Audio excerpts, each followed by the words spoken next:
Good afternoon. Welcome to Pointing to the Cross Daily Devotional. Today's topic, teamwork.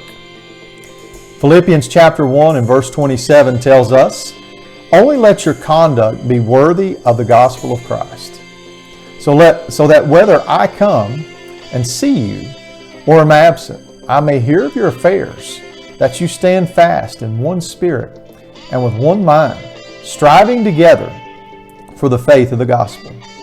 I'm going to use a sports analogy to explain this today. And let's just imagine it this way, that as believers, we're all on the same team. And there can only be one coach, and that's God.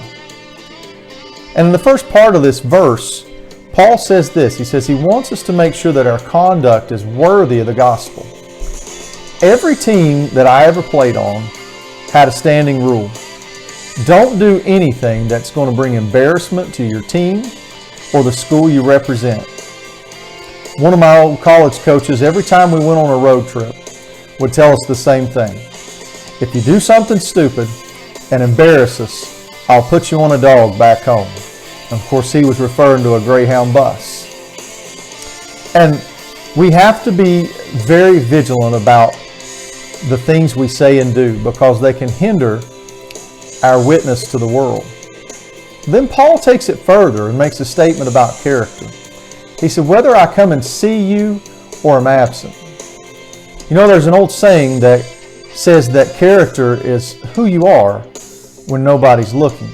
And that's certainly a true statement, but it really doesn't go far enough for the Christian.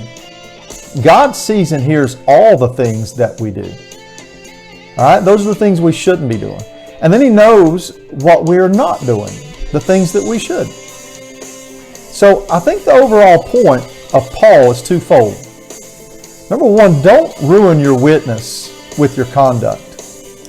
And then number two, don't hinder the gospel by your character, because if there's unknown things, hidden sin in our lives, it can hinder our ministry.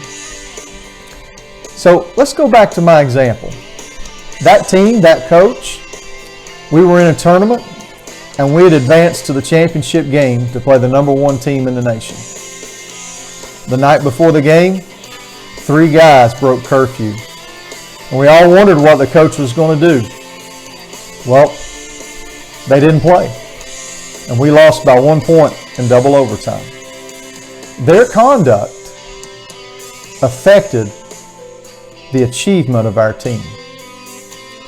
So we need to keep that in mind and strive to be with one mind, one spirit, as we try to further the gospel. We need to help each other. We need to carry our own weight.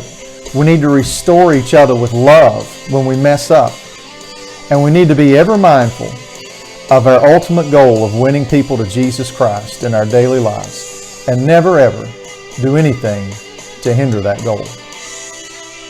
I hope you've enjoyed today, and we hope to see you next time on Pointing to the Cross.